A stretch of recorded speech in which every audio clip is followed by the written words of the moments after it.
हरिः ओम तत्सत् श्रीमते रामचंद्राय नमः। ओम नमः परमहंसास्वादित चरण कमल चिन्मकरंदाय भक्तजनमानस निवासाय श्रीरामचंद्राय वागीशायस्य वदने लक्ष्मीर्यस्य च वक्षसि यस्यास्ते हृदये संवित्तं नृसिंहमहं भजे। विश्वसर्गविसर्गादिनवलक्षणलक्षितं श्रीकृष्णाख्यं परं धाम जगद्धाम नमामि तत्। नमो गोभ्यः श्रीमतीभ्यः सौरभेयीभ्य एव च नमो ब्रह्मसुताभ्यश्च पवित्राभ्यो नमो नमः। प्रह्लाद नारद पराशर पुंडरीक व्यासाम्बरीश शुक सौनक भीष्म दाल्भ्यान् रुक्मांगदार्जुन वसिष्ठ विभीषणादीन् पुण्यानिमान् परम भागवतान् नमामि। वाञ्छाकल्पतरुभ्यश्च कृपा सिन्धुभ्य एव च पतितानां पावनेभ्यो वैष्णवेभ्यो नमो। श्री सीतानाथ समारंभां श्रीरामानन्दार्य मध्यमाम् अस्मदाचार्यपर्यन्तां वन्दे गुरुपरम्परां। भक्त भक्ति भगवंत गुरु चतुर्नाम बपु एक, इनके पद वंदन किए नाशै विघ्न ने। बंदौ गुरुपद कंज कृपा सिंधु नर रूप हरि महामोह तम पुंज जासु बचन रवि कर निकर। चार युगन में भक्त जे तिनके पद की धूरी सर्वसु सिर धरी राखी हों मेरी जीवन मोर। श्री राम जय राम जय जय राम।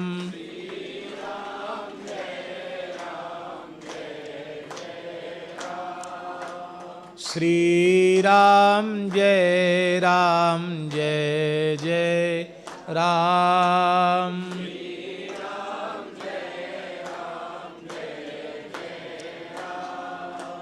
श्री राम जय राम जय जय राम।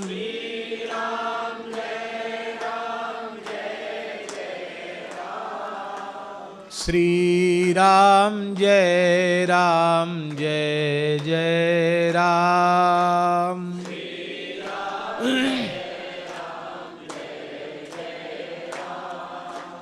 श्री राम जय राम जय जय राम।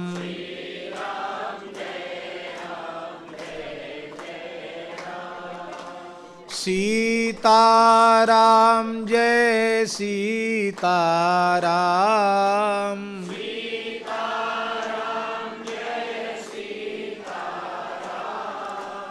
राधे श्याम जय राधे श्याम।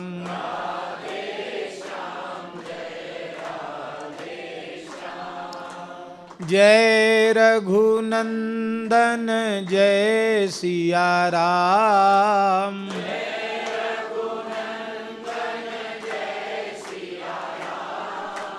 जानकी वल्लभ सीताराम।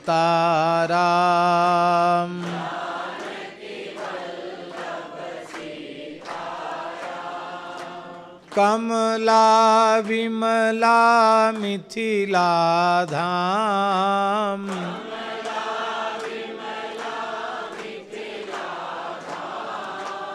अवध सरयू सीताराम।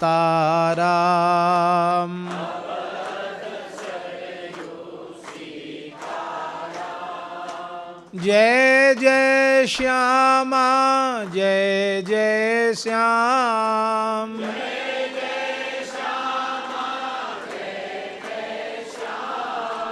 जय जय श्री वृंदावन धाम।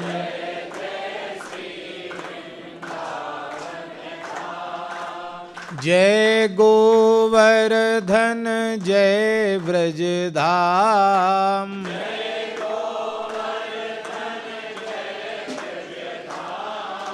श्री यमुना जी अति अभिराम।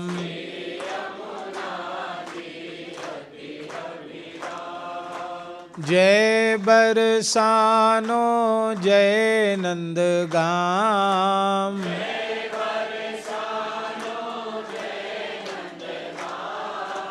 रावल गोकुल अति अभिराम।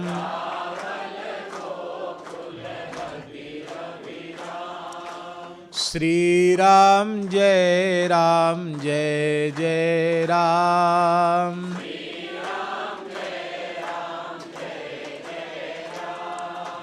जय गौ माता जय गोपाल,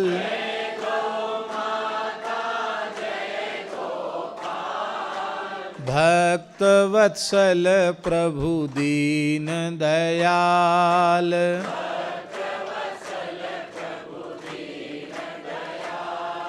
जय गौ माता जय गोपाल,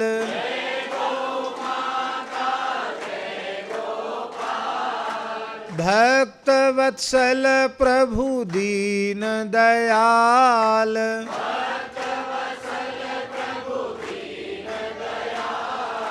श्री राम जय जय राम।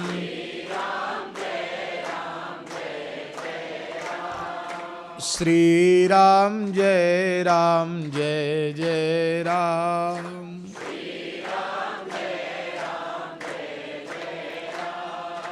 जय सिया राम जय जय हनुमान,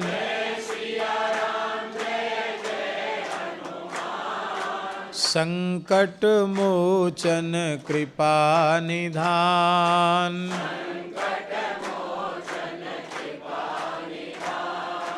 जय जय विघ्न हरण हनुमान,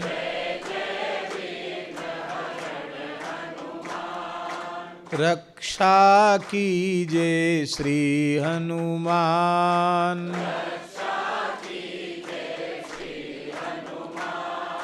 श्री राम जय जय राम। श्री सीता रामचंद्र भगवान की जय।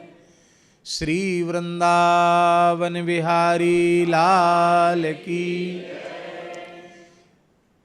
श्री वेंकटाचल बिहारी श्री श्रीनिवास भगवान की। श्री रंगनाथ भगवान की जय। श्री कावेरी गंगा की जय। श्री रामनाथ स्वामी की जय।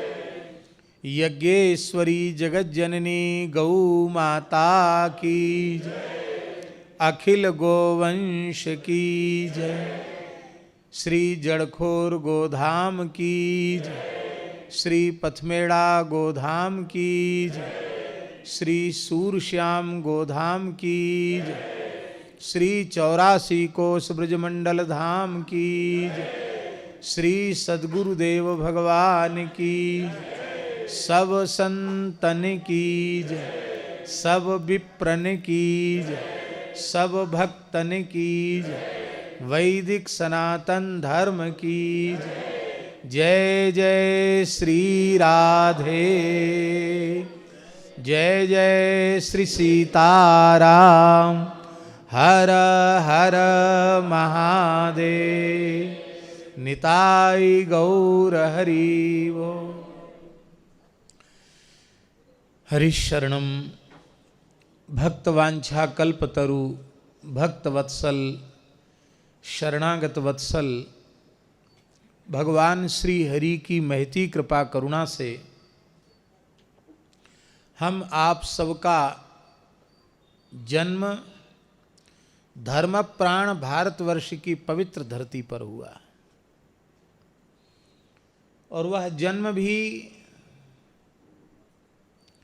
विवेक विचार प्रधान मानव शरीर में जन्म हुआ, मानव योनि में जन्म हुआ। मानव शरीर के अतिरिक्त जितने शरीर हैं ये सब भोग योनि हैं।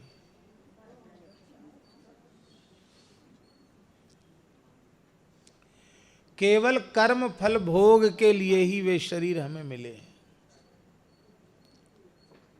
मनुष्य शरीर के अतिरिक्त जितने शरीर हैं वे सब कर्मों के फल भोग के लिए मिले हैं।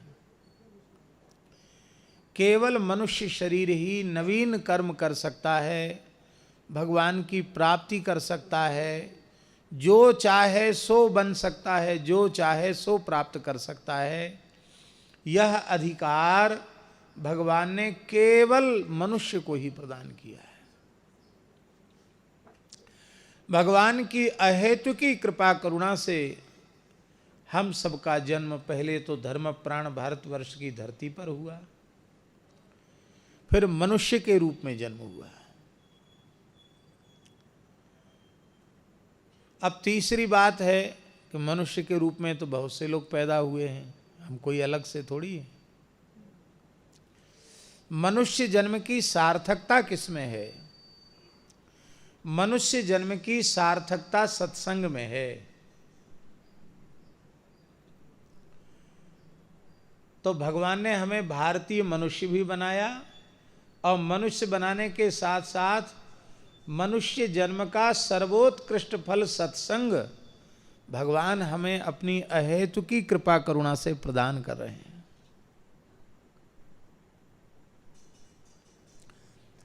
संसार में कुछ वस्तुएं ऐसी होती हैं जिनको मनुष्य प्राप्त करना चाहता है और उन्हें बड़ा दुर्लभ भी मानता है।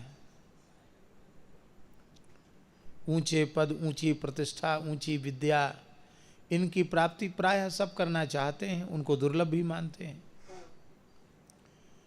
पर संसार का कोई भी ऊंचे से ऊंचा पद, ऊंचे से ऊंची प्रतिष्ठा, अधिक से अधिक संपत्ति, जो कुछ भी संसार में आप दुर्लभ मानते हैं वह सब कुछ प्रचुर से प्रचुर मात्रा में, अधिक से अधिक मात्रा में आप प्राप्त कर सकते हैं। प्रारब्ध और पुरुषार्थ दोनों की अनुकूलता हो तो प्रारब्ध भी हमारे अनुकूल है और प्रारब्ध के अनुरूप हम पुरुषार्थ भी करते हैं। तो प्रारब्ध और पुरुषार्थ के सहकार से संसार की किसी भी वस्तु को प्राप्त किया जा सकता है। न कोई पद दुर्लभ है, न कोई प्रतिष्ठा दुर्लभ है, संसार की कोई वस्तु दुर्लभ नहीं, सब कुछ प्राप्त किया जा सकता है। कैसे? प्रारब्ध और पुरुषार्थ का सहयोग हो तो। इसलिए संसार की कोई भी वस्तु दुर्लभ नहीं है। प्रारब्ध और पुरुषार्थ की अनुकूलता से सब कुछ सुलभ हो जाता है।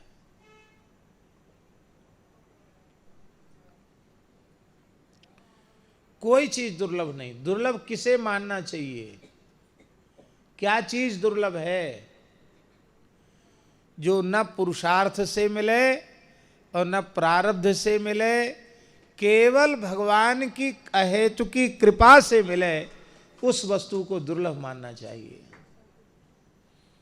और सत्संग न तो प्रारब्ध से मिलता है और ना ही सत्संग पुरुषार्थ से मिलता है।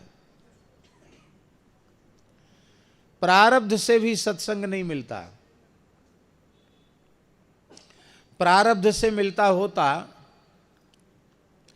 तो हमें उसके लिए प्रयत्न करने की क्या आवश्यकता होती। वैसे जैसे प्रारब्ध के अधीन दुख बिना संकल्प के, बिना चाहे, प्रारब्ध है में है दुख भोगना, तो मिल जाता है दुख। सुख भी प्रारब्ध के अनुरूप मिल जाता है,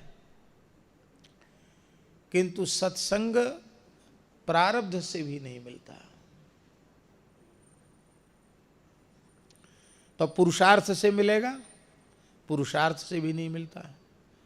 अभी हम जिंदल में थे तो वहाँ टीवी में श्री मुरारी बापू का प्रवचन आ रहा था। उस प्रवचन में वो बोल रहे थे, भले ही अपने ढंग से वे कह रहे थे, उनके कहने का अपना ढंग है, लेकिन बात बड़ी अच्छी लगी। वो कह रहे थे कि किसी सज्जन ने कथा कराई भागवत जी की, पुराने जमाने की बात है। तो उनके जो संबंधी थे ना, समधी, तो समधी जी को बुलाया और उनको विशेष श्रोता के रूप में बुलाया गया था, क्योंकि लड़की के ससुर हैं, तो उनको विशेष रूप में आमंत्रित किया गया था। तो उनके सम्मान के लिए उन्हीं के सिर पर पोथी भागवत जी की रख दी गई। वो गांव में और तो कुछ होता नहीं था, लोग घड़ी घंट बजाते थे, छोटा मोटा बाजा बजता था। वो गांव का जो मुखिया होता था, चौकीदार, उसके पास बंदूक होती थी, तो बंदूक चला देता था। वही एक उत्सव हो गया, बंदूक चल गई माने बड़ी यात्रा निकल गई। तो उसने समधी जी के निकट से ही, कान के पास से ही नाली लगा करके धड़ाम से बंदूक मारी। इतनी जोर की आवाज़ हुई कि उनको सुनना ही बंद हो गया। जिनको मुख्य अतिथि के रूप में बुलाया गया था, उनको सुनना बंद हो गया।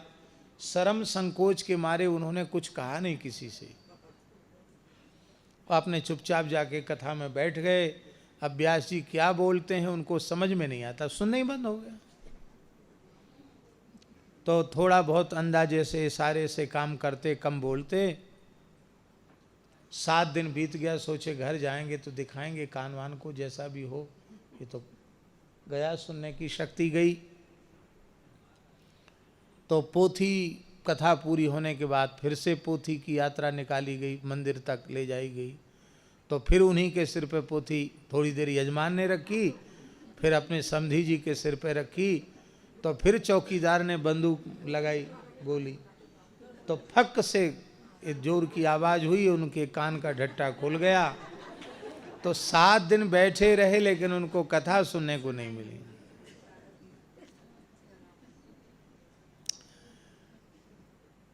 तो कथा भी, भगवान की कथा, सत्संग,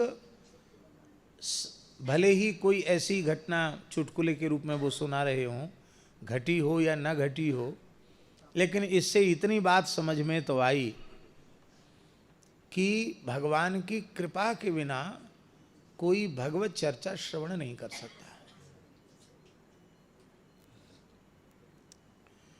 तो सबसे पहले तो हम लोग भगवान को बार बार धन्यवाद दें कि भगवान ने कृपा करके हमें मनुष्य बनाया।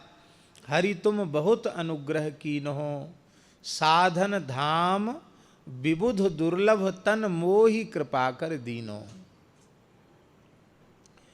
हे प्रभु, आपने मेरे ऊपर बड़ी कृपा की। साधन का धाम और देवताओं के लिए भी जो अत्यंत दुर्लभ है, वह मनुष्य जन्म हमें प्रदान किया। हमारे ऐसे पुण्य नहीं थे कि हमको मनुष्य बनाया जाता। हमारे कर्मों का विचार करते भगवान तो हमें मनुष्य बनाते ही नहीं। उन्होंने हमारे कर्मों का विचार नहीं किया, केवल अपनी ओर से अहेतु की करुणा की, कृपा की, और कृपा करके हमें मनुष्य बना दिया। मोहि कृपा कर दीन्हो। देव दुर्लभ क्यों माना गया मनुष्य शरीर को?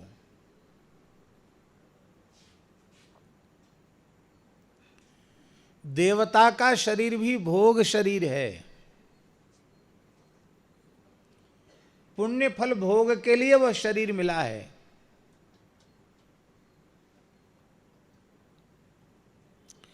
देवताओं को मोक्ष नहीं होता।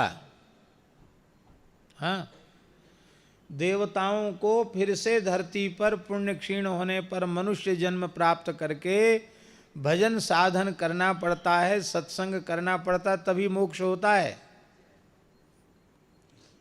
बहुत ध्यान से सुनो, भगवान के दर्शन का फल क्या है? भगवान के दर्शन का फल है संसार चक्र से छूट जाना।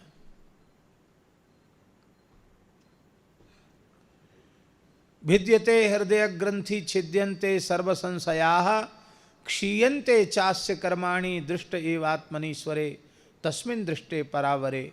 भगवान के दर्शन का ये फल है।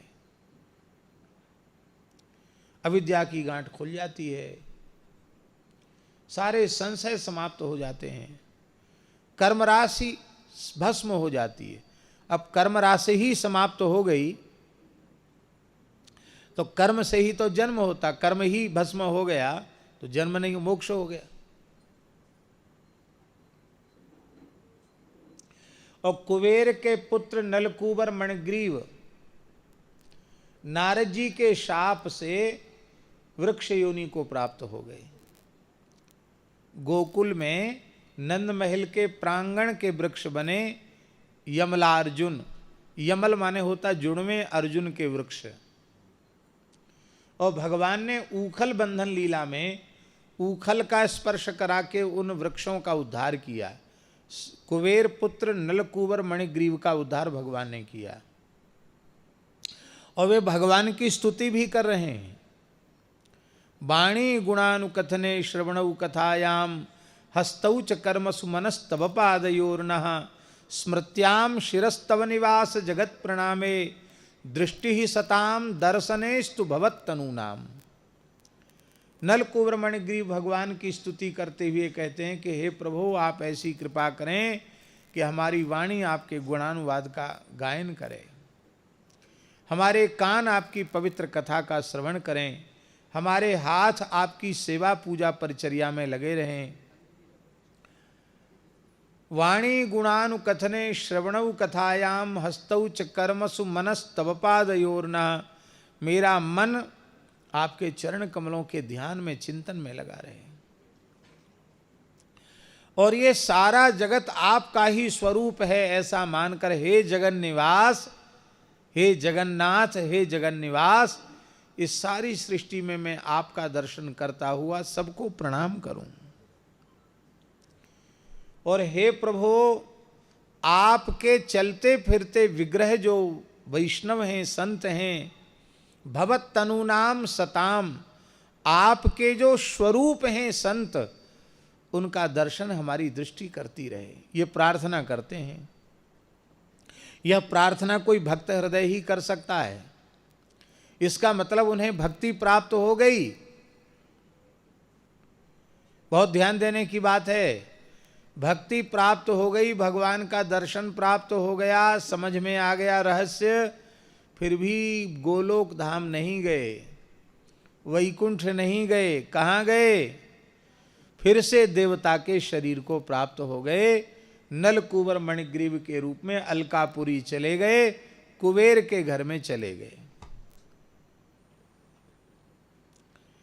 देवता भगवान की स्तुति करते, दर्शन करते, फिर अपने देवलोक में चले जाते हैं, वहीं पुण्य का भोग करते हैं। क्योंकि उन्हें जो देव शरीर मिला है वो पुण्य भोग के लिए, जब तक पुण्य क्षीण नहीं होंगे तब तक उनको वहां रहना पड़ेगा।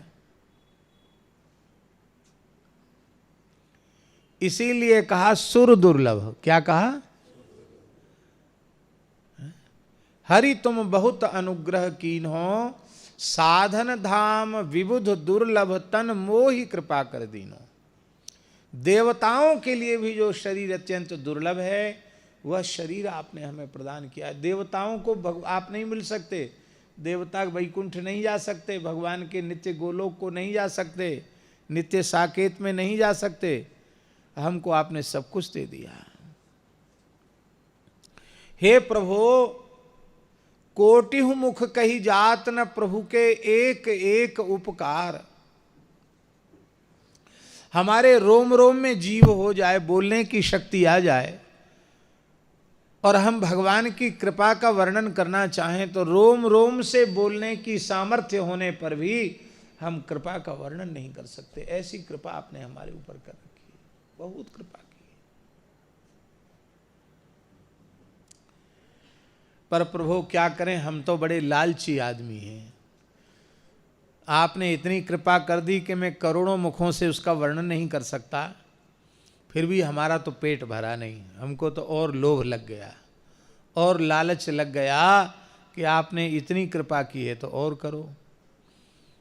तो भगवान ने पूछा कि भाई इतनी कृपा कर दी कि तुम वर्णन भी नहीं कर सकते करोड़ों मुखों से, अब फिर तुमको पेट नहीं भरा, फिर मांगते क्यों हो?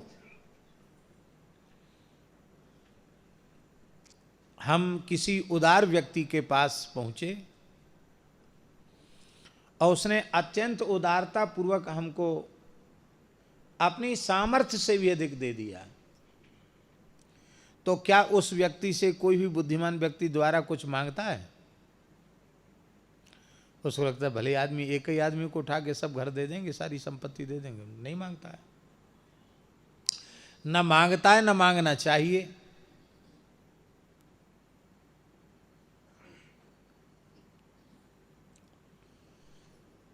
और चाहे जितना उदार दाता हो, वो यह जरूर कहेगा कि भैया इतना दिया तो तुम्हारा पेट भरा नहीं, और कितना दोगे? क्या हमको ही खा जाओगे? क्या लोगे? क्या खाओगे? झल्ला जाएगा, खींच जाएगा। लेकिन श्री तुलसीदास जी कहते हैं कि इतना देने के बाद, इतनी कृपा करने के बाद भी हमारा लालच तो और ज़्यादा बढ़ गया है, और हमको आपसे मांगने में कोई संकोच भी नहीं है। क्यों? दीजे परम उदार। संसारी मनुष्य से मांगने में संकोच हो सकता है, पर आप तो परम उदार हैं। भगवान कहते तुम संसार की वस्तु नहीं, भोग मोक्ष नहीं, मुझको मांग लो तो मैं अपने आप को तुम्हें लुटाने के लिए तैयार बैठा हूं। जो अपने आप को भी न्यौछावर कर दे, इतना उदार और कौन होगा? आप परम उदार हैं, अखिलोदार हैं, इसलिए आपसे मांगने में हमें शर्म नहीं, संकोच नहीं। आप हमको और कुछ दे दीजिए। भगवान बोले क्या दें? तो बोले बस इतनी कृपा तो आपने कर दी कि हमको मनुष्य बना दिया, सत्संग दे दिया, पर एक हमारी विपत्ति है, उसे दूर कर दीजिए। विपत्ति क्या है? बोले विपत्ति यही है कि विषय बारी, विषय रूपी जल, विषय रूपी जल। विषय माने होता है रूप, रस, गंध, शब्द और स्पर्श, इनके पदार्थ, उसी को विषय कहते हैं। बहुत सरल शब्दों में समझो तो भगवान के अलावा सब कुछ विषय ही है। भगवद अतिरिक्त सब कुछ विषय है। पाताल से लेकर ब्रह्मलोक तक सब विषय ही विषय है।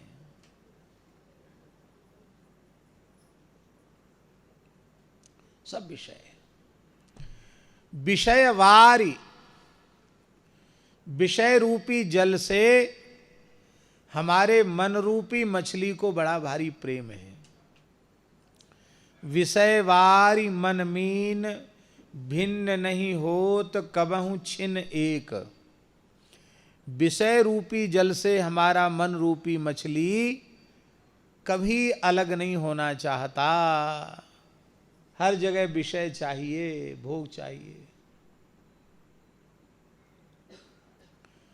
संत श्री पीपाजी महाराज ने कहा है, जहाँ के हमारे रामदास जी हैं ना, पीपाड़ के, राजस्थान की धरती पर पैदा हुए महान संत श्री पीपाजी महाराज जो जगत गुरु श्री रामानंदाचार्य जी के 12 शिष्यों में एक प्रधान शिष्य थे, गागरोनगढ़ के राजा थे, और इनका काल महाराणा प्रताप वगैरह से बहुत पहले का काल है, 700 साल पुराना काल है।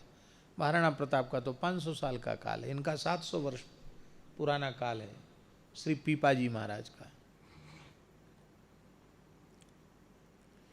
पीपाजी के चरित्र से जुड़ा हुआ है पीपाड़, इसलिए उसका नाम पीपाड़ पड़ा। पीपाजी के चरित्र से वो गांव नगर जहाँ रहते हैं रामदास जी, वो जुड़ा हुआ है। तो संत पीपाजी ने एक पद में कहा है रामदास जी, राम तेरी भूखा भगति न होई। एक पद में उन्होंने लिखा, राम तेरी भूखा भगति न होई, हमसे भूखे भक्ति नहीं होगी। क्यों? बोले हम तो इतने पेटू हैं, 8 अवारे 8 सवारे 16 दे गोपाला। 8 सवेरे सवेरे चाहिए रोटी हमको, मोटी बाजरे की रोटी हैं। 8 सवारे और 8 अवारे, और संध्या को भी 8 रोटी चाहिए। 16 दे गोपाला, हमको 16 रोटी तो रोज की चाहिए। 8 अवारे 8 सवारे 8 अवारे 16 दे गोपाला, 16 चाहिए। और इनमें से जो एक घटे तो ये ले थारी माला। संत पीपाजी कहते हैं भाई भजन तो हम करेंगे, पर हमारा आपका हिसाब किताब पहले पक्का करो। 16 में से एक रोटी कम हो जाएगी तो ये ले थारी माला, राम तेरी भूखा भगति न होई। इस पद में उन्होंने अंत में कहा है पीपाजी महाराज ने कि क्या करें महाराज, हम कहते जरूर हैं कि हमारा आपसे प्रेम है, पर हमारा आपसे प्रेम नहीं, हमारा तो विषय से प्रेम है। खट्टी मीठी चटपटी चीज़ खाने को चाहिए, बढ़िया बढ़िया भोग चाहिए। तो हे प्रभु ऐसी कृपा करो कि ये भोगों के कारण हम आपकी भक्ति न करें, हम आपसे विशुद्ध प्रेम करें। ये बात उन्होंने अपने पद के अंतिम में कही है। जिनको नीचे बैठने में तकलीफ हो वो ऊपर बैठ सकते, यहाँ पट्टी पर बैठ सकते हैं, इधर पट्टी है इस पर बैठ सकते हैं। तो कहने का अर्थ ये है कि हम सब लोग भगवान से तो प्रेम करते हैं, भगवान से तो प्रेम। आ जाओ तुम, यहाँ आ जाओ, मेरे पास आ जाओ, आ जाओ, बड़े भगत हैं भैया। तो ईमानदारी से आत्मनिरीक्षण करने पर ऐसा लगता है कि हम जितना विषय से प्रेम करते हैं, भोगों से पदार्थों से जितना प्रेम करते हैं, उतना प्रेम हम भगवान से नहीं करते हैं। ये हमारे जीवन की समस्या है। विषय बारी मन मीन, विषय रूपी जल में मन रूपी मछली ऐसा विहार कर रहा है कि एक क्षण के लिए भी उससे अलग नहीं होना चाहता। और यही कारण है हमारी विपत्ति का। ताते सहो विपत्ति अति दारुण, जन्मत जौनि अनेक। और इस विषय से प्रेम होने का ही दुष्परिणाम है कि हमें अनेक योनियों में जन्म लेना पड़ रहा है, 84 लाख के चक्र में भटकना पड़ रहा है। भगवान बोले तब हम क्या करें? बोलो, आपने अपनी समस्या बता दी, विपत्ति बता दी कि आपका मन रूपी मछली को जल से इतना प्रेम होता है, बाहर निकालो मर जाएगी। तुलसीदास जी कहते हैं हमारा विषय से इतना ही प्रेम है, आप बाहर निकालो वो मर जाएंगे। लेकिन भगवान मरें चाहे जिए, आप हमारी परवाह मत कीजिए, आप तो इस विषय रूपी जल से हमको निकाल कर अपने चरणों में बुला लीजिए। यही भाव है आर्तप प्रपत्ति का। आर्तप प्रपन्न, दो तरह के भगवान के भक्त होते हैं। भगवान के भक्तों में दो कोटियां हैं, एक है बुभुक्षु और एक है मुमुक्षु। बुभुक्षु भी होते हैं, जो भोग की इच्छा रखने वाले होते हैं। वो भगवान की भक्ति तो करते हैं, लेकिन रुपया कौड़ी धन माल दुकान पकान बढ़िया चले, बेटा बेटी हो, पोता पोती हो जाए, इसी के लिए भक्ति करते हैं। उनको भी भक्त कहते हैं। वो भक्तों की लाइन से अलग नहीं है, वो भी भक्त हैं, पर वो बुभुक्षु भक्त हैं। कौन से भक्त हैं? भोक्तुम इक्षु बुभुक्षु, भोग की इच्छा वाले हैं। और एक होते हैं मुमुक्षु। कौन होते हैं? संसार चक्र से छूटने की व्याकुलता जिनमें जग गई, उनको कहते हैं मुमुक्षु। उन मुमुक्षुओं में दो कोटि होती हैं, एक भक्त और एक प्रपन्न। दो कोटि होती, एक भक्त एक प्रपन्न। भक्ति और प्रपत्ति दो हैं मुमुक्षुओं के मुक्ति के दो साधन हैं, भक्ति और प्रपत्ति। तो भक्ति और प्रपत्ति में अंतर क्या है? बड़ी बारीक बात है। भक्ति और प्रपत्ति माने शरणागति। भगवान की भक्ति और भगवान की शरणागति में भेद क्या है? देखो, सच्ची बात तो यह है कि भेद नहीं है।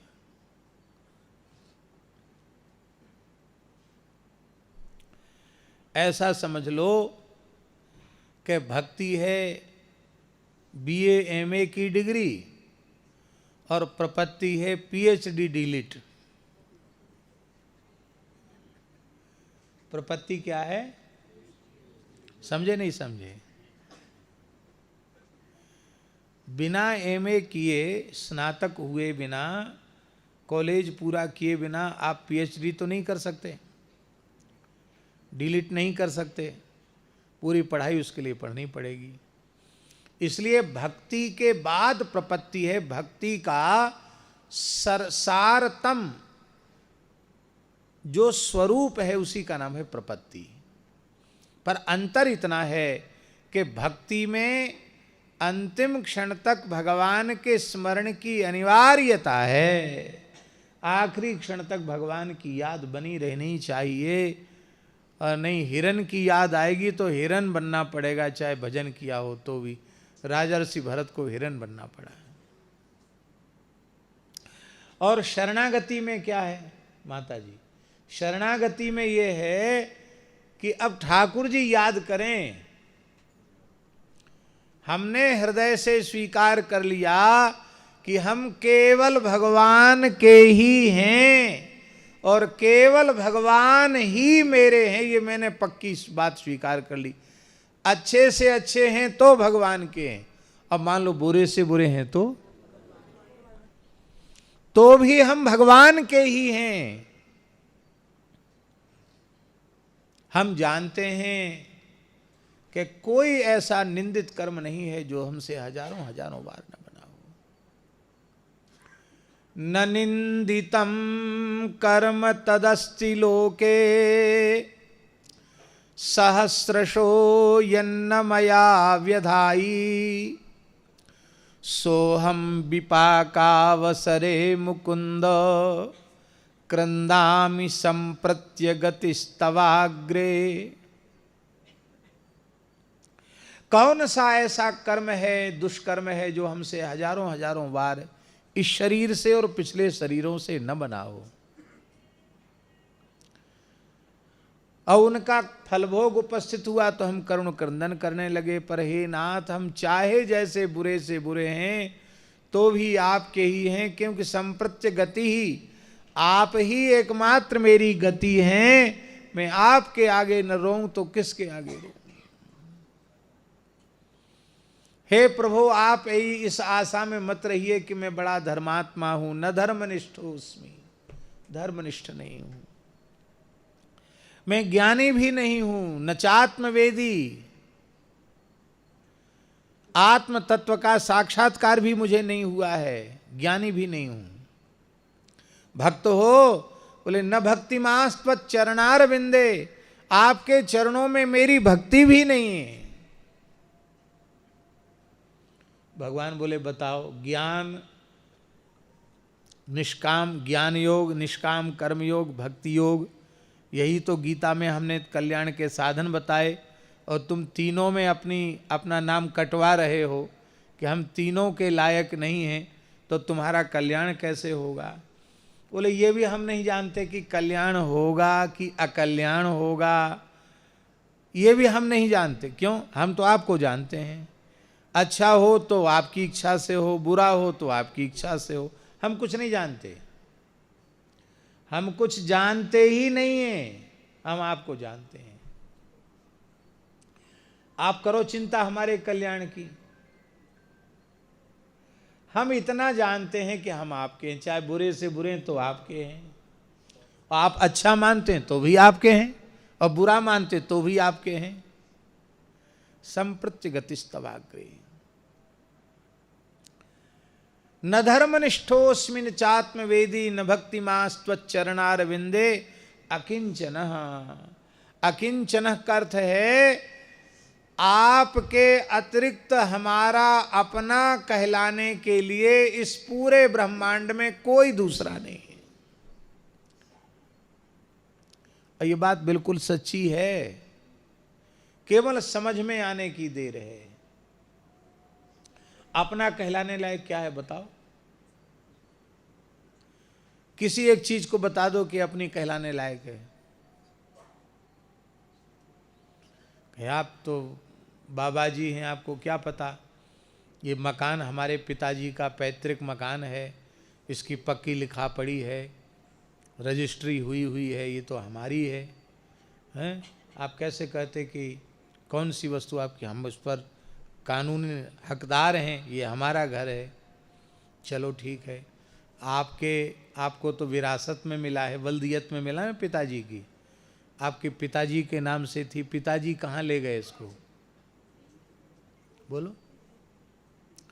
पिताजी से पहले जिसके नाम थी वो कहाँ ले गए? उसके पहले जिसके नाम थी वो कहाँ ले गए? मकान की जगह मकान पड़ा है, दुकान की जगह दुकान पड़ी है, जमीन की जगह जमीन पड़ी है। कोई कुछ ले गया? लिखा पड़ी तो सबके नाम से थी कि नहीं?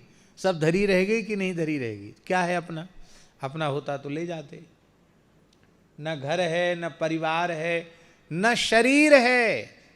शरीर भी, अरे शरीर तो बहुत ऊंची चीज है। शरीर का एक रोया वो भी हमारा अपना नहीं है। एक बाल के मालिक हम नहीं हैं। एक बाल पर भी हमारा अधिकार होता तो कह देते खबरदार, पकना मत, झड़ना मत। आज हम गए थे, गऊओं का दर्शन किया। क्या नाम है? चंदू भाई। बड़ी प्रसन्नता हुई कि बेंगलोर जैसी जगह में ऐसा भी घर है जहाँ 1000 से ऊपर गोवंश प्रसन्नतापूर्वक निवास कर रहा है, और गायों की शरण में ये लोग निवास कर रहे हैं। बड़ी प्रसन्नता हुई। तो पता नहीं इन्होंने कहा, किसने कहा हमको वहाँ? बोले महाराज आपके पहले बड़े बड़े जटा थे, अब कहाँ चले गए? चले गए क्या? जड़ गए? तो हमारे बालों पर यदि हमारा अधिकार होता, किसी ने पूछा आपके घर में, किसी ने कहा, माता जी ने कहा ना, हाँ माता जी ने कहा कि पहले आपके तो बहुत थे, ऋषिकेश में कथा थी तो बहुत बड़े जटा थे, अब सब कहाँ चले गए? अरे कहाँ चले गए? हमारे होते, हमारे कब्जे में होते, हमारा अधिकार होता तो हम तो कहते तुम दूना रात चौगने बढ़ो। हैं? दुनिया में लोग विश्व रिकॉर्ड बनाते, हम अपनी जटा का विश्व रिकॉर्ड बना देते। लेकिन भैया एक बाल के मालिक नहीं हो। जो पकना होगा तो पकेगा, झड़ना होगा तो झड़ेगा। कुछ भी मिलने के लिए नहीं मिला है माता जी, सब छूटने के लिए मिला है। मिलने के लिए कुछ नहीं मिला है। मिलने के लिए केवल राम जी हैं। मिलने के लिए कौन है? राम जी हैं। श्री कृष्ण कहो, श्रीमन नारायण कहो, राम जी कहो, मिलने के लिए केवल भगवान हैं। भगवान के अतिरिक्त सभी चीजें बिछुड़ने के लिए। मिलने के लिए केवल भगवान मिले हैं, सब कुछ छूटने के लिए मिला है। तो अकिंचन, सच्ची बात, सब कुछ भगवान का है। एक रोम रोम के मालिक भगवान हैं। ये घर जिसमें हम बैठे ये भगवान का है। धरती तो हमने नहीं बनाई, किसने बनाई? भगवान की धरती है। सवेरे उठते ही कहते ना, विष्णु पत्नी नमस्तुभ्यम पाद स्पर्शम क्षमस्व में। वे विष्णु पत्नी है, धरती माता है। अब उनको प्रणाम करके तब उस पर पैर रखते हैं। तो भगवान की धरती है, भगवान की धरती है। भगवान की बनाई हुई प्रकृति से, माने मटेरियल से, चाहे सीमेंट हो, लोहा हो, लकड़ी हो, पत्थर हो, सब भगवान का उसी से इस जगह बनी है। भगवान के बनाए हुए मजदूरों ने, कारीगरों ने इसको बनाया है। भगवान के दिए मटेरियल से, चाहे पानी हो, चाहे मिट्टी हो, सीमेंट हो, उससे बना सब कुछ भगवान का है। कपड़ा जो पहने ये भी भगवान के हैं। कपास हमने नहीं बनाए, कपास का बीज भगवान ने बनाया। रेशम भगवान ने बनाया। किसने बनाया? हमारा अपना बनाया कुछ है? सब कुछ भगवान का है। भगवान का है, पर इसे हम भगवान का न मानकर अपना मान रहे हैं, खुद मालिक बन बैठे हैं। यही हमारी भूल है। अकिंचन, हे नाथ, हे मेरे नाथ, आपके अतिरिक्त मेरे जीवन में अपना कहलाने के लिए कुछ भी नहीं है, कोई भी नहीं है। तन भी अपना नहीं, मन भी अपना नहीं, प्राण भी अपने नहीं। देहेंद्रियादि सब कुछ आपका है, आपका है, आपका है, सब कुछ आपका है। अकिंचन, किंचन माने कुछ भी, अ माने नहीं। आपके अतिरिक्त मेरे जीवन में अपना कहलाने के लिए कुछ भी नहीं है।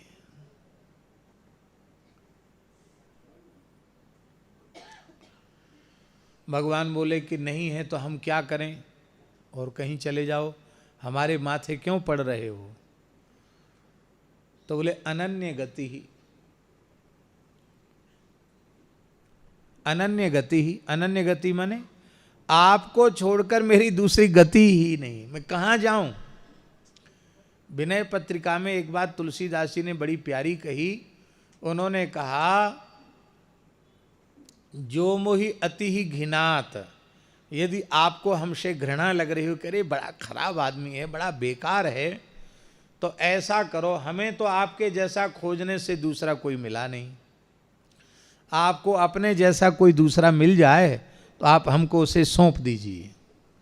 बोलो भक्त वत्सल भगवान की। भगवान सर्वसमर्थ हैं, पर भगवान अपने जैसा दूसरा खोजने में समर्थ नहीं है। भगवान सर्वसमर्थ हैं, कर्तुम अकर्तुम अन्यथा कर्तुम समर्थ हैं, पर अपने उनसे कहो कि अपने जैसा कोई दूसरा खोज के लाओ तो वो समर्थ नहीं। क्यों? उनके जैसे वही हैं, दूसरा है ही नहीं। मनु जी ने कहा कि चाहूं तुम ही समान सुत प्रभुसन कवन दुराव, मैं आपके जैसा बेटा चाहता हूं। भगवान बोले, ले साहब, हमारे जैसा हम कहां से खोज के लाएं? आप सरिस खोजहूं कहां जाई, अपने जैसा कहां खोजें? तो नृप तब तनय हूं मैं आई, तो मुझे खुद ही आपका बेटा बन के आना पड़ेगा, क्योंकि मेरे जैसा तो कोई दूसरा मिलेगा नहीं, तो मुझे ही आना पड़े। भगवान खुद आए। तो भगवान को छोड़कर दूसरी गति इसलिए नहीं है क्योंकि भगवान के जैसे केवल भगवान है। हम किसका आश्रय लेंगे? किसी देवता का आश्रय लेंगे तो वह देवता भी भगवान की कृपा के आश्रित है। शिव विरंचिनुतम शरण्यम, शंकर जी भी भगवान की शरण ग्रहण करते हैं, ब्रह्मा जी भी भगवान की शरण ग्रहण करते हैं। इसका मतलब है ब्रह्मा जी की गति भी भगवान, शिव जी की गति भी भगवान। तो अब बताओ, और हम दूसरे के पास कहां जाएं? अनन्य गति ही, आपको छोड़कर हमारी दूसरी कोई गति नहीं है। इसलिए त्वत्पाद मूलम शरणम प्रपद्ये, इसलिए हे नाथ, हे मेरे नाथ, मैं आपकी शरण में हूं।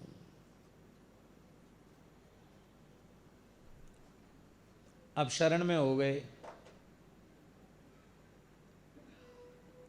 शरण में होने के बाद यदि हम ईमानदारी से भगवान की शरण हो गए तो सुनील जी, ईमानदारी से हमने स्वीकार कर लिया कि हम जैसे हैं भगवान के हैं, हमारा तन मन प्राण सर्वस्व भगवान का है, घर कुटुंब परिवार सब भगवान का है, मकान दुकान व्यवसाय जब हम भगवान के हैं और भगवान हमारे हैं, तो इस शरीर से जो भी कुछ जुड़ा हुआ सब भगवान का है, भगवान का है, भगवान की सेवा के लिए है, ऐसा अपने मन में पक्का कर लिया।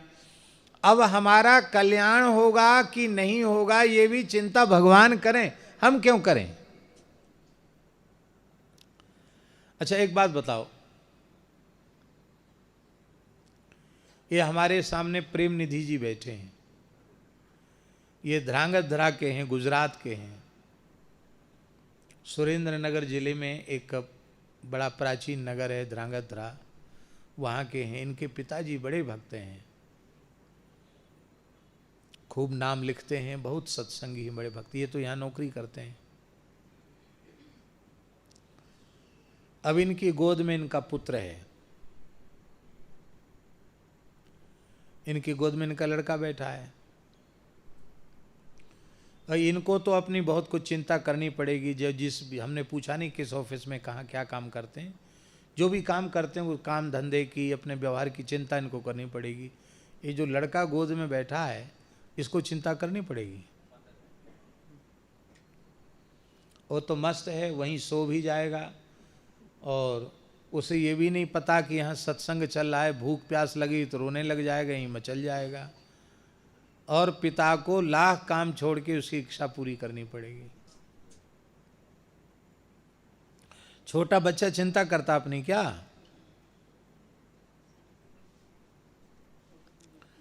आप भक्त हो, ज्ञानी भक्त हो तो अपनी चिंता करनी पड़ेगी। आप शरणागत हो माने ठाकुर जी की गोद के बच्चे हो। शरणागति माने भगवान की गोद, भगवान की गोद के बालक हो गए। अब मैया चिंता करे कि ये भूखा है कि प्यासा है, इसे सोना है कि ये तकलीफ में है, ये बच्चा थोड़ी सोचता है, मैया सोचती है। तो जैसे माँ की गोद में बैठा हुआ बालक निश्चिंत रहता है, ऐसे ही शरणागत भक्त निश्चिंत रहता है, चिंता नहीं रहती उसको। संत मलुकदास जी महाराज कह रहे हैं, माला जपो न कर जपो, जिह्वा कहो न राम, मेरा सुमिरन हरि करें, मैं पाया विश्राम। वो कहते हैं माला जपो न, इसका अर्थ आप लोग ये मत लगा लेना कि हम कथा सुनने आए तो आज से माला जपना छोड़ देंगे, ये अर्थ मत लगाना इसका। हाँ, आशय क्या है इसको ठीक से समझने का प्रयास करें। ये शरणागति का ही भाव है। वो कहते माला जपो न, मैं माला नहीं जपता। इसलिए शरणागत प्रपन्न जो साधन करता है वो भगवद मुखोल्लासार्थ करता है, वो कल्याण के लिए नहीं करता। न भोग के लिए साधन करे और न मोक्ष के लिए साधन करे। वो संध्योपासन करता, गायत्री का जप करता, श्राद्ध तर्पण वेद पाठ जो कुछ करता भगवान के मुखोल्लास के लिए करता है, कल्याण के लिए। न भोग चाहिए न मोक्ष चाहिए, यह उसका कालक्षेप है। क्योंकि शरणागति उपाय भी है और शरणागति उपेय भी है।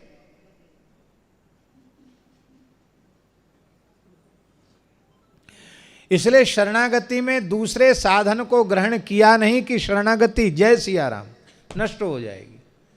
शरणागति में शर्त यही है कि हम केवल भगवान का आश्रय रखें, भगवान के अलावा किसी का आश्रय नहीं। अन्याश्रयेण प्रपत्तिर बाधिता भवति, अन्याश्रय से भगवान की शरणागति बाधित हो जाती है। अन्याश्रय न लें।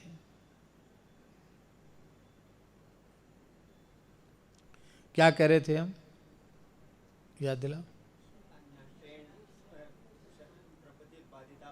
हाँ, हम ये बोल रहे थे, हाँ, तो माला जपो ना, इसका अर्थ माला जपना तो है, पर कल्याण के लिए माला नहीं जप रहे हैं, आपकी प्रसन्नता के लिए जप रहे हैं।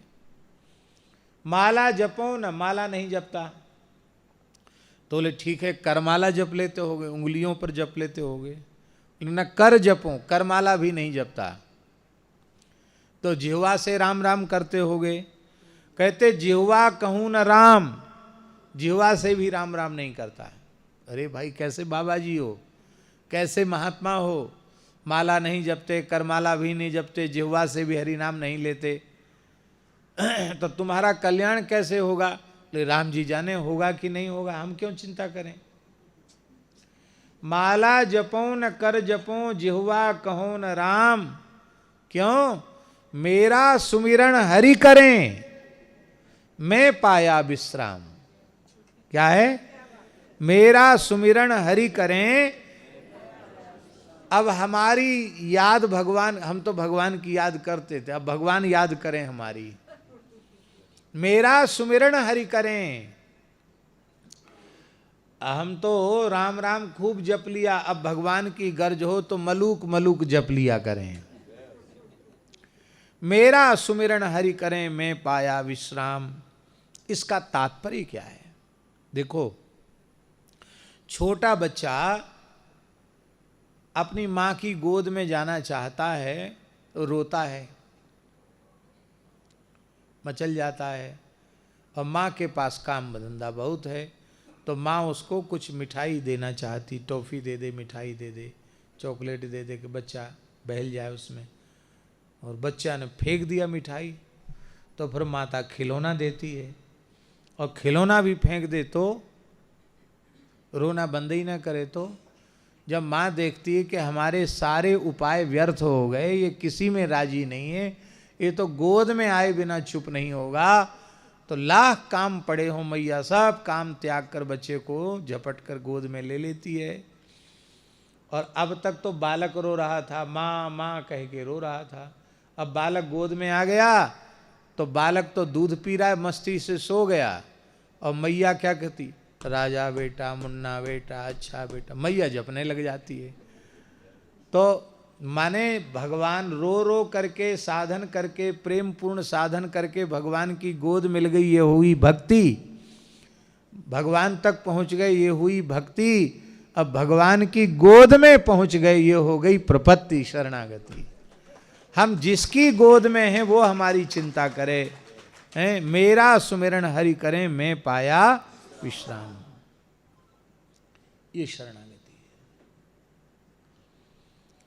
तो हमारे आयंगार जी ने पूछा कि आर्तप प्रपन्न को करना क्या चाहिए? आर्तप प्रपन्न को करना चाहिए, यह प्रश्न ही ठीक नहीं है।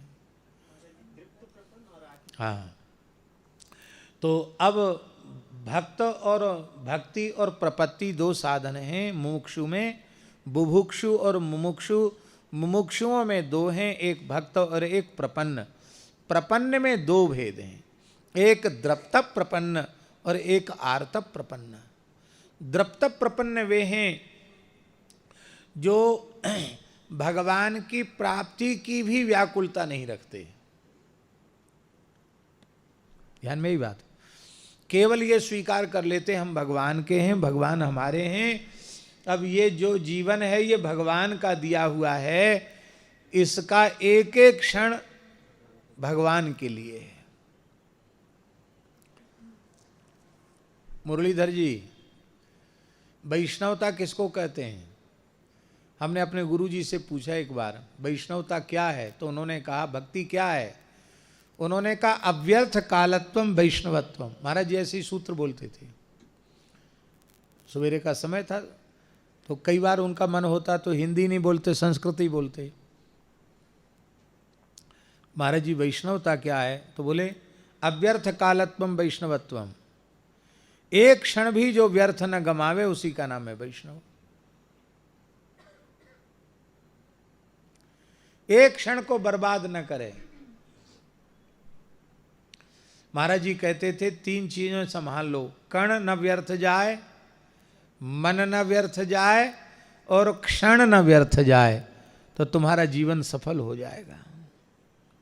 एक कण भी व्यर्थ न जाए, मन भी व्यर्थ न जाए और एक क्षण भी व्यर्थ न जाए। अव्यर्थ काल ही वैष्णवता है। व्यर्थ में हम अपना समय नष्ट न करें, एक एक क्षण का सर्वोत्तम उपयोग करें। तो ये द्रप्त प्रपन्न ये हैं कि वो अपने जीवन का प्रत्येक क्षण का भगवत प्रीत्यर्थ विनियोग करते हैं। आनुकूल्य से, ये द्रप्त प्रपन्न का ही, आनुकूल्य से संकल्प प्रातिकूल्य से वर्जनम, रक्षिष्यति विश्वासो गोप्तृत्व वर्णम तथा आत्मनिक्षेप कार्पण्यम षड्विधा शरणागति। ये द्रप्त प्रपन्न, आर्त प्रपन्न में भी ये लक्षण होते हैं, पर द्रप्त प्रपन्न इसी रहनी से अपने पूरे जीवन में रहता है। अब आर्त प्रपन्न कौन है? अच्छा, एक बात हम आपसे पूछते हैं। हमारे सामने ये विद्वान ब्राह्मण देवता बैठे हैं, ये पंडित जी बैठे हैं, वो पंडित जी बैठे हैं, और कुछ पंडित जी शायद उधर भी बैठे हैं, ब्राह्मण देवता उधर बैठे हैं। हमारे यहाँ शास्त्रों में लिखा है कि ब्राह्मण यदि सभा में उपस्थित हो तो वह अग्रजन्मा है, इसलिए उसको आगे बिठाना चाहिए, नहीं तो दोष लगता है। इसलिए मैंने अनुराग दास जी को कहा कि कुछ ब्राह्मण देवता दिखाई पड़ रहे हैं, उनको सबसे आगे बिठा दो, नहीं तो हमको दोष लगेगा। आयंगार जी आके बैठ गए, इसलिए हमने कहा यहीं आकर के बैठो। ब्राह्मण और संत ये किसी भी सभा में पहुँचें तो हमारे धर्मशास्त्र की आज्ञा है, संत दिखाई पड़ें, ब्राह्मण दिखाई पड़ें तो चाहे जितनी भीड़ हो उनको कहो महाराज आगे आके विराजो, यहाँ विराजो। और सभा में बैठे हुए लोगों को भी उन्हें स्थान देना चाहिए कि हाँ महाराज आओ आओ विराजो, महाराज विराजो, आगे बैठो। ब्राह्मण अग्रजन्मा है ना।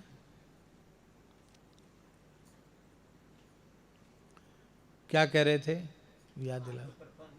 हाँ, तो अब देखिए ये ब्राह्मण देवता सब हमारे सामने बैठे हैं। इनमें ज्योतिष के विद्वान भी होंगे। आप लोगों में कोई ज्योतिष का विद्वान है? कौन है? आप हैं। चलो कुछ तो पढ़े हैं। कोई पूछे मुहूर्त बताओ तो मुहूर्त तो पंचांग देख के बता सकते हैं, जन्मांग बता सकते हैं, कुछ तो कर सकते हैं, ब्राह्मण हैं। तो और प्रत्येक काम मुहूर्त से करना चाहिए। हाँ, आपको सुनकर हंसी आएगी, चोरी भी मुहूर्त देख के करनी चाहिए। हाँ, हम ये नहीं करें चोरी करो।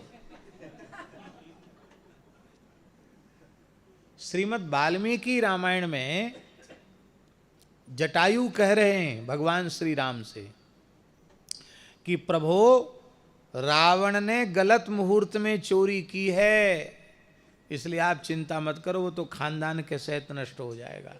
बिंद नाम के मुहूर्त में रावण ने चोरी की है जानकी जी की, और इस अशुभ मुहूर्त में जो चोरी करता है उसका कुल खानदान सहित नाश हो जाता है।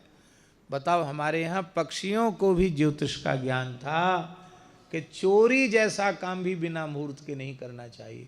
जब चोरी जैसा काम बिना मुहूर्त के नहीं करना चाहिए तो कोई भी अच्छा काम मुहूर्त से करना चाहिए कि नहीं? बोलो। भूमि पूजन हो मुहूर्त से करो, दुकान शुरू करना हो मुहूर्त से करो, कारखाना शुरू करना मुहूर्त से करो। हमारे यहाँ सब चीज़ का, विवाह भी मुहूर्त होता है, विवाह का यज्ञोपवीत का मुहूर्त होता है, नामकरण का मुहूर्त होता है, सारे संस्कारों के मुहूर्त होते हैं। मान लो कोई बालक अशुभ मुहूर्त में उत्पन्न हो गया है तो उसके अशुभत्व के निवृत्ति के उपाय भी शास्त्रों में दिए गए हैं कि ये साधन करो तो उसकी अशुभता समाप्त हो जाएगी। सब चीज के लिए आप पंडित जी से मुहूर्त पूछते हो,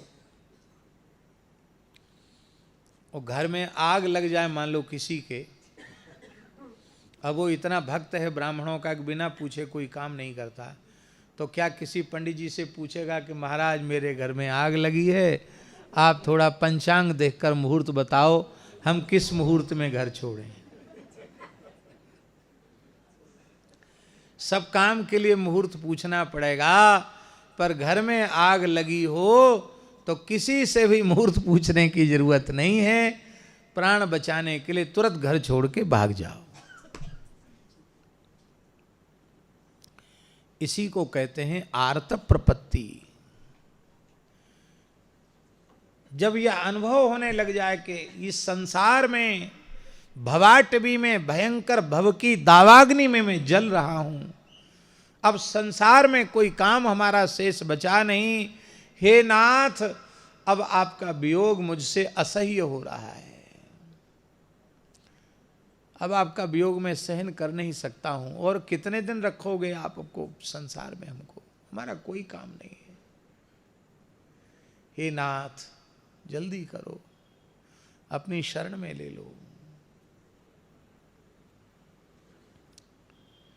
भगवान द्रप्त प्रपन्न के प्रारब्ध का क्षय नहीं करते हैं।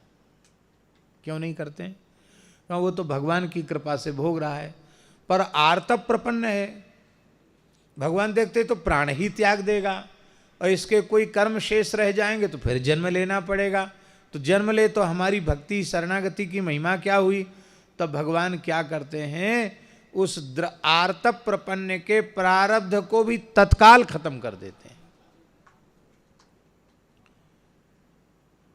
लोग टीवी में कैसेट चलाते हैं और एक इतना सा उपकरण हाथ में रखते हैं, रिमोट, और उसको दबाते हैं तो जल्दी जल्दी जल्दी जल्दी रील आगे बढ़ जाती है। जल्दी जल्दी बढ़ जाती कि नहीं? अब बढ़ने के बाद जहाँ से उसको फिर देखना है वहाँ वो बटन दबा देता है, स्विच दबा देता है, तो वहाँ से फिर बढ़िया से वो देखने लग जाता है। ऐसे ही हम सबकी प्रारब्ध की रील पहले से बन के तैयार है, पर हम भगवान की शरण में आर्त भाव से चले जाएं तो हमारा रिमोट कंट्रोल भगवान के हाथ में चला जाएगा। जब हम व्याकुल हो जाएंगे कि हे नाथ, मीरा जी कहती हैं हरि बिन क्यों जियूं री माई, हे माई हरि के बिना मैं क्यों जीवित रहूं। ठाकुर जी मिल गए मीरा जी को। मीरा जी के ससुराल वाले लोग और उनके घर वाले लोग, कुटुंब के लोग, वो दोनों के दोनों द्वारिका पहुंच गए मीरा जी को लेने के लिए। ब्राह्मणों को भेज दिया और कहा महाराज अब राणा विक्रम को अपनी भूल का पता चल गया है, आपके बिना हाहाकार मची है, मेवाड़ नष्ट हो रहा है, आप कृपा करके मीराबाई फिर से पधारो। मीराबाई तो आर्तप प्रपन्ना थी, मीराबाई तो संसार में उनको रहने की कोई इच्छा थी नहीं। उन्होंने कहा ये ब्राह्मण बेचारे भूखे प्यासे हैं, कहते नहीं जाओगे तो हम तो अनशन करके प्राण ही त्याग देंगे, तो क्या करें। तो आर्त भाव से मीरा ने अपने ठाकुर को पुकारा और द्वारकाधीश प्रभु ने इशारा दिया, आ जाओ मीरा, अब तुम्हारा काम खत्म है, संसार में कोई जरूरत तुम्हारी नहीं। और मीरा जी अपने शरीर के सहित भगवान के श्रीअंग में प्रविष्ट हो गईं। आज भी द्वारिका में जो वेट द्वारिका है उसमें वही ठाकुर जी आज भी विराजमान हैं जिनमें मीरा जी सदैव भगवान के श्रीअंग में चली गई। वो मूर्ति आज भी है। कहते भगवान के मुख में मीरा जी की साड़ी की चुनरी का छोर रह गया था, बस उसी को लेकर लोग मेड़ता चले गए, कुछ नहीं मिला। मीरा जी शरीर के सहित भगवान के श्रीअंग में विलीन हो गई। इसी कलयुग की घटना है।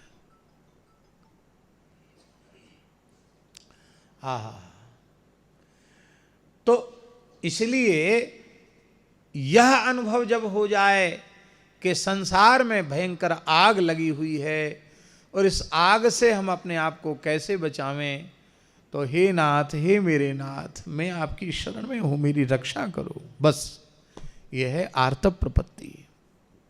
और फिर भगवान अब द्रौपदी के संकट को दूर करने के लिए भगवान सोचे इनके प्रारब्ध का भोग हो तब हम वस्त्रावतार लेंगे, गजेंद्र का प्रारब्ध भोग हो तब हम भगवान अवतार लेकर गजेंद्र भक्त की रक्षा करेंगे। तो भगवान आर्त भक्त की पुकार सुनकर तत्काल उसके प्रारब्ध का भी नाश करके भगवान उसके ऊपर कृपा करते हैं। तो ये तो जो मुख्य बात जो ठीक प्रश्न किया आयंगार जी ने आर्तप प्रपत्ति का, वो बहुत अच्छी चर्चा आज भगवत कृपा से हुई। और फिर एक माता जी ने कहा कि बरसाना और रावल इस झगड़े में अपने को पड़ना ही नहीं। आपके तो घर में राधा रानी विराजमान है, तो हमारे घर में ही राधा रानी का जन्म हुआ है, ऐसा मानो। हमारी घर में लाडली जी हैं, श्री जी हैं, यहीं हम उनका जन्म हुआ। देखो पुराणों में जो कथाओं में भेद प्राप्त होते हैं उनका अर्थ भ्रम में डालना नहीं है।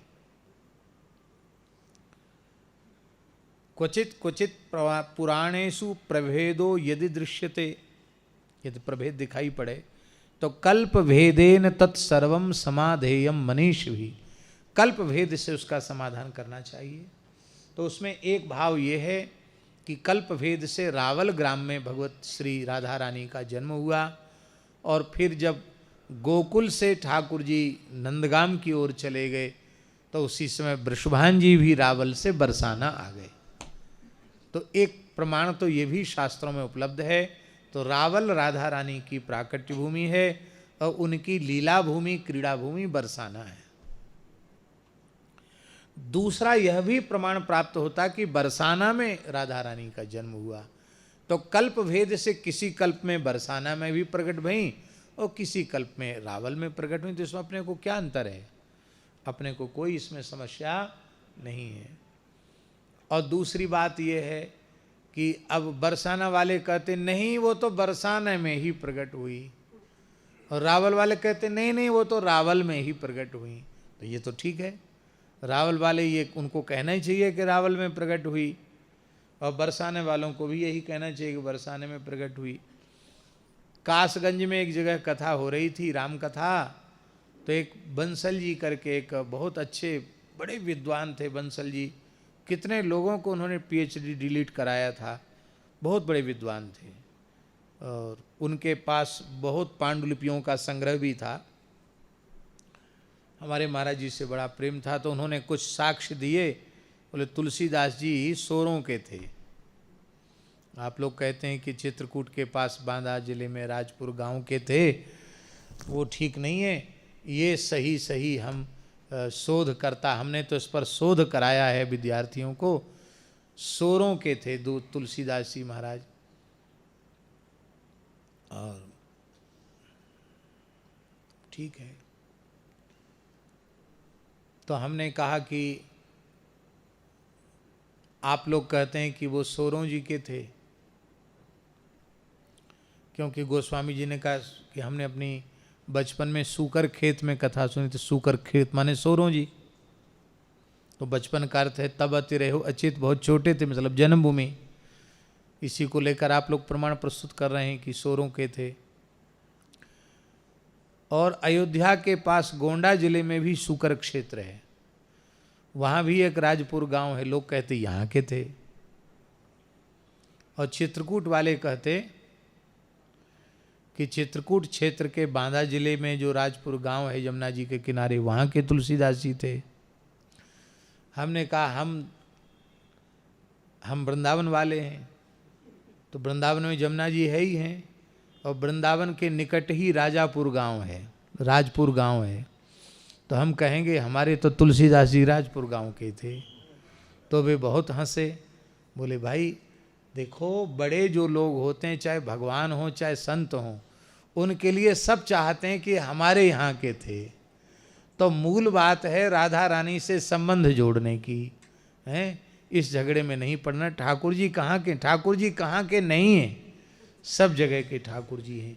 हमारे यहाँ 5 प्रकार के भगवान के स्वरूप माने गए हैं, पर, विभव, व्यूह, अंतर्यामी और अर्चावतार। ये 5 स्वरूप भगवान के हैं। इन 5 स्वरूपों में आपके घर में जो ठाकुर जी विराजमान हैं वो अर्चावतार हैं। आपके घर में लड्डू गोपाल जी विराजमान हैं, और यदि उनकी प्रतिष्ठा आपके घर में हुई है, आप पूजा करते हैं, तो आपके लिए अयोध्या और वृंदावन की जरूरत नहीं, आपका घर ठाकुर जी की जन्मभूमि हो गया। आपका घर राधा रानी की जन्मभूमि हो गया। अब जनकपुर में जानकी जी की जरूरत वहाँ तो है ही है, पर आपके घर में जानकी जी रघुनाथ जी हैं और उनकी सेवा हो रही, तो वहीं अयोध्या है, वही जनकपुर है। भगवान अर्चावतार के रूप में विराजमान है। इसलिए भगवान से हम संबंध को, अब वस्तुतः सच्ची बात है, 2 तरह के संबंध हैं, एक विनाशी और एक अविनाशी। शरीर संसार का संबंध विनाशी है और जीवात्मा परमात्मा का संबंध अविनाशी है। ये जो कुछ संबंध दिखाई पड़ रहे हैं संसार में, वो शरीर प्राप्त होने के पहले थे। शरीर जब नहीं मिला था तब ये पत्नी है, ये पुत्र हैं, मैया हैं, ये बाप हैं, ये संबंध थे? नहीं थे। और शरीर अपनी अवधि पूरी करके चिता में चला है, उसके बाद रहेंगे?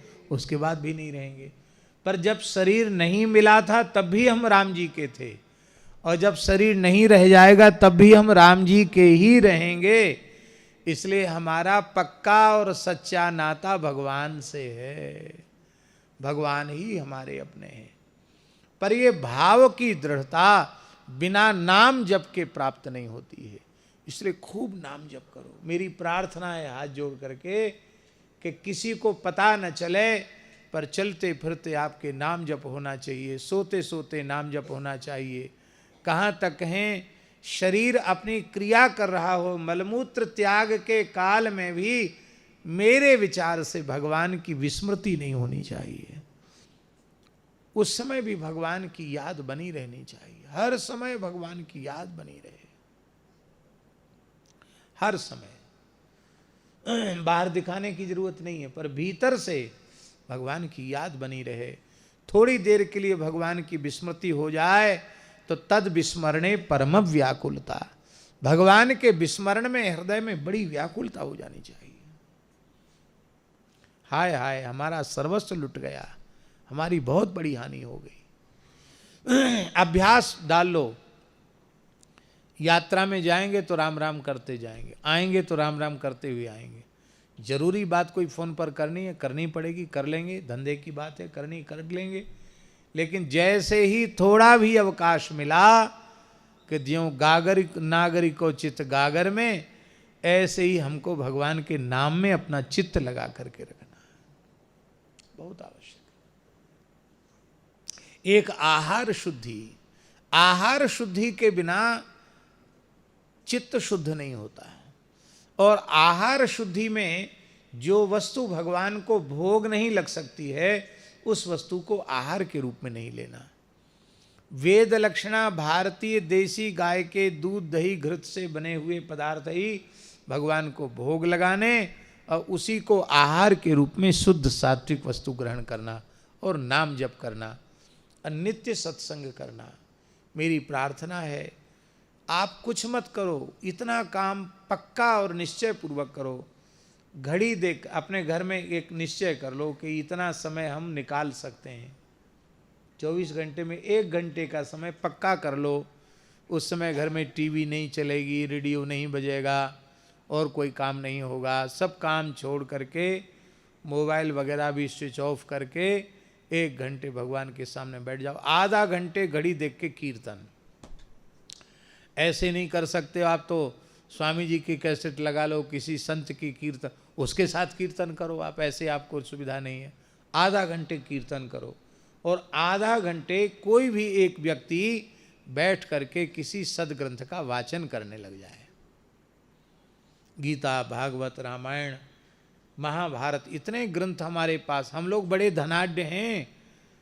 संसार के जितने मत पंथ हैं सब दरिद्र हैं, गरीब हैं। हमारे जितना अमीर कोई नहीं है। हमारे पास इतना भंडार है ज्ञान का, भक्ति का, साहित्य, कि उसकी सूची बनाना भी आज कठिन है। तो एक एक करके ग्रंथ गीता प्रेस से सब चीजें प्रकाशित हैं। अब तो अन्य भाषाओं में भी प्रकाशित हो गई हैं, कन्नड़ में, तमिल में, तेलुगु में, इनमें भी प्रकाशित हो गई, मलयालम में भी गीता जी आ गई हैं, सब भाषाओं में आ गए हैं ग्रंथ। तो आपको ये सुविधा है उसमें पढ़ करके, अथवा अपने क्षेत्र विशेष के जो भक्ति साहित्य हैं उन साहित्यों को, आचार्यों के ग्रंथों को आप पढ़ें। एक व्यक्ति पढ़ने लग जाए, बाकी लोग सुनने लग जाए। तो ऐसा माताजी हर घर में रोज होने लग जाए तो घर के प्रत्येक व्यक्ति को नित्य सत्संग का प्रकाश मिलेगा। तो फिर उनके भटकने की संभावना नहीं रहेगी। वो बच्चे पढ़ने जाते हैं, बच्चियां पढ़ने जाती, तो भटकेंगे नहीं, कोई भटकेगा नहीं। और घर में एक ऐसा पवित्र वातावरण निर्मित हो जाएगा। हम तो ऐसा मानते हैं कि ऐसा काम आप करके देखो निष्ठापूर्वक, आपके घर में ही वृंदावन प्रकट हो जाएगा, आपके घर में ही अयोध्या प्रकट हो जाएगा, सब कुछ आपका घर बन जाएगा। तो इन्हीं शब्दों के साथ भगवान के चरणों में प्रणाम करते हुए हम सबसे पहले जब यहाँ आए थे, सबसे पहले तो एक बार तो हम आए थे, पूज्य बक्सर वाले मामा जी की कथा थी और हमारी भी कथा थी रामेश्वरम में। श्रीमद् भागवत की कथा कह रहे थे हम और राम कथा कह रहे थे बक्सर वाले मामा जी। एक ही मंच पर दोनों की कथा थी। बहुत संत गए थे, सैकड़ों संत पहुँचे थे वृंदावन से। सन हमें याद नहीं है, शायद 1999 या 2000 की बात होगी, अनुमान है ऐसा, 1999 2000। उस समय भी हम बेंगलुरु आए थे। फिर दूसरी बार बेंगलुरु आए, राजेंद्र शर्मा जी, हमारे नामा राशि शर्मा जी के यहाँ कितने 8-10 दिन थे, 8-10 दिन थे, सत्संग था। ये सन 2000 या 2001 की बात होगी, हैं 2001 की, 2001 में आए थे। और इसके बाद तो फिर इसके लंबे अंतराल के बाद आए तो शकुंतला माता जी के बुलाने से आए, इनके आग्रह के कारण आए। अब ऐसा कुछ योग बन गया कि पिछली बार भी आए और अब फिर आ गए। तो माता जी कहती हैं आप तो किसी भी प्रकार से बेंगलुरु की एक यात्रा बना ही लिया करो। और हमारे एक रमेश जी भी बैठे हैं बेंगलुरु के, ये बहुत पुराने शरणागत हैं ठाकुर जी के। ये भी उसी समय शायद शरणागति हुई थी 2001 में। हाँ 2001 में, जी जी, उस समय आपके घर पे भी आए थे। तो ये कर्नाटक जो क्षेत्र है ये तो भगवान की भक्ति का क्षेत्र है। वृद्धिम कर्नाटके गता, कर्नाटक में भक्ति की वृद्धि हुई। बड़े बड़े उच्च कोटि के भक्त कर्नाटक की धरती पर हुए हैं। तो इस पवित्र धरती पर यद्यपि बड़े दुख की बात है कि पूरे दक्षिण में गोवंश का बहुत तिरस्कार है और विधर्मी भी, यहाँ नास्तिक भी बहुत बढ़ गए हैं। भगवान के अस्तित्व को नकारने वाले, हिंदू धर्म को डेंगू और जाने क्या क्या कहने वाले ऐसे लोग यहाँ पैदा हो गए हैं। तो इसके लिए अब संगठित होकर के हिंदू समाज को अच्छे लोगों को शासन में लाना चाहिए सब जगह, क्योंकि ये वर्तमान युग की समय की आवश्यकता है। भगवान से प्रार्थना करते हैं कि भारतवर्ष की धरती जल्दी ही गोवध के कलंक से विमुक्त हो जाए। हम तो सच्ची बात है, हमारे मन में बहुत जीने की इच्छा नहीं है, पर एक बात मन में हमारे खूब होती है, बार बार आती। रोज़ हम भगवान से प्रार्थना भी करते हैं कि प्रभु हमारे जीवन काल में भारत की धरती गोवध के कलंक से मुक्त हो जाए। बस इतना हो जाए तो हमारा जीवन, हम समझेंगे हमारा धरती पर जन्म लेना सफल हो गया। गाय केवल वैदिक सनातन धर्म की मूल नहीं है, सारे ब्रह्मांड की, सारी प्रकृति की मूल है गाय। गाय बचेगी तो ही सब कुछ बचेगा। गाय नष्ट हो जाएगी तो सब नष्ट हो जाएगा। आस्तिक नास्तिक हिंदू मुसलमान सब खत्म हो जाएगा, कुछ नहीं रहेगा। इसलिए हमें यदि सृष्टि के अस्तित्व को बचाना है, अपने अस्तित्व को बचाना है, तो वेद लक्षणा भारतीय गोवंश को बचाना ही पड़ेगा। यहाँ आने के बाद हमको इस बार 3 गौशालाओं का दर्शन हुआ। बीच में अयोध्या जी जाना पड़ा, तो रामदास जी महाराज का आग्रह था, तो कहाँ किस जगह गए थे गौशाला दर्शन करने? हैं? गोपालपुरा। तो बढ़िया नाम है गोपालपुरा। बड़ी सुंदर वेद लक्षणा गायों का दर्शन करके मन प्रसन्न हुआ। और वैसे तो जिंदल में कोई चीज़ बाहर की घुसने नहीं देते हैं, पर उस दिन पता नहीं क्या भगवान की विचित्र लीला, हम तो मना कर रहे थे, लेकिन उन प्रेमियों ने एक कमंडल में, एक डिब्बा में रबड़ी भर दी। बढ़िया सुंदर है, क्या कहना, इतनी जोरदार रबड़ी बनाई थी, बढ़िया रबड़ी भर दी। हम बोले भाई मत ले चलो, वो भीतर घुसने ही नहीं देगा, वहीं निकाल देगा। लेकिन वो कमंडल हाथ में लिए बाबा जी भीतर घुस गए, किसी ने कुछ पूछा ही नहीं, और वैसे तो फल भी नहीं ले जाने देते। तो हमने तो उनके यहाँ थोड़ा सा जितना लिया उतना लिया, बाकी वहाँ जितने लोग थे सब तरस गए थे मीठा के लिए, तो सबने प्रेम से खूब रबड़ी पाई। तो वहाँ गोदर्शन हुआ, और फिर कल गोदर्शन हुआ यहाँ सुनील जी के यहाँ गौशाला में, गायों का दर्शन करके मन प्रसन्न हुआ। और आज भी गोदर्शन करके मन बहुत प्रसन्न है, बहुत प्रसन्न है। हम कोई मुख देखी बात नहीं कह रहे हैं, लेकिन वस्तुतः गौशाला में जो निवास करता है वो भगवान के धाम में निवास करता है, वैकुंठ में निवास करता है, ऐसा नहीं समझो। गाय जो है, आप साक्षात गोलोक धाम में हैं, आपको बाहर जाने की जरूरत, आप वृंदावन में हैं। तो आज गायों का दर्शन करके भी मन खूब प्रसन्न है। हम सबके ऊपर भगवान की कृपा बनी रहे, हम लोग सत्संग करते रहें और भगवान के द्वारा दिए हुए विवेक का आदर करते रहें। इन्हीं शब्दों के साथ आप सबके मंगल कल्याण की कामना। बोलो। प्रणाम गुरुजी। मुझे पूछना है कि बोलते हैं भक्ति के लिए प्रश्न है। हाँ हाँ हाँ। कहते हैं कि जब भक्ति करते हैं मन खुश रहता है, तो बहुत एक माला की जगह 10 माला करने की इच्छा होती है।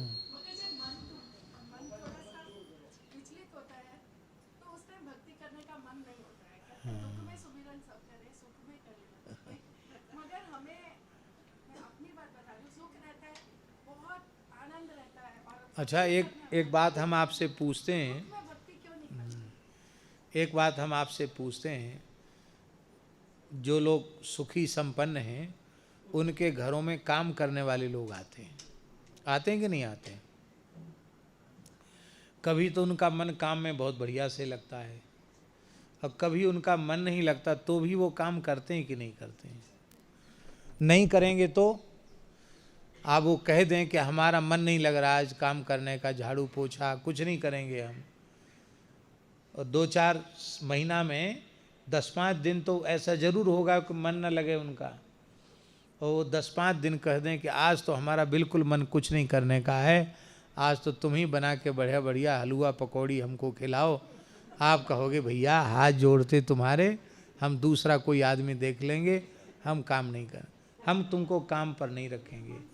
जैसे मालिक घर का स्वामी सेवक को आज्ञा देकर कर्म में नियुक्त करता है, ऐसे ही मन लगे या न लगे, स्वाद आवे या ना आवे, अपनी जिह्वा को, अपने शरीर को, अपने मन को भगवान के भजन में नियुक्त करना चाहिए।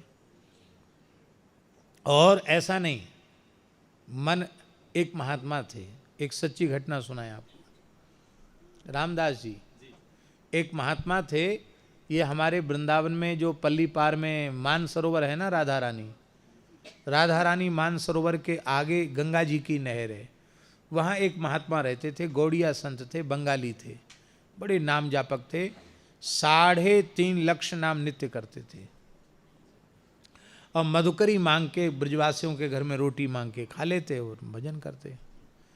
तो वो पूर्णिमासी पर राधा रानी मानसरोवर का मेला होता है, उसमें दर्शन करने गए, मानसरोवर में स्नान किया, वहाँ खूब बढ़िया गरम गरम जलेबी निकल रही थी। तो उनका भी मन हुआ कि अपने ठाकुर जी को हम रोज मधुकरी वाली रोटी ही भोग लगा देते हैं, भगवान का भी तो मीठा खाने का मन होता है और हमको भी प्रसाद, अब वहाँ को भोज भंडारे का तो कोई काम नहीं। तो उन्होंने सोचा क्या जलेबी ले लें। तो उन्होंने हलवाई से पूछा जलेबी, तो उसने कहा कि हाँ, उस सस्ते ज़माने की बात है। उसने कहा कि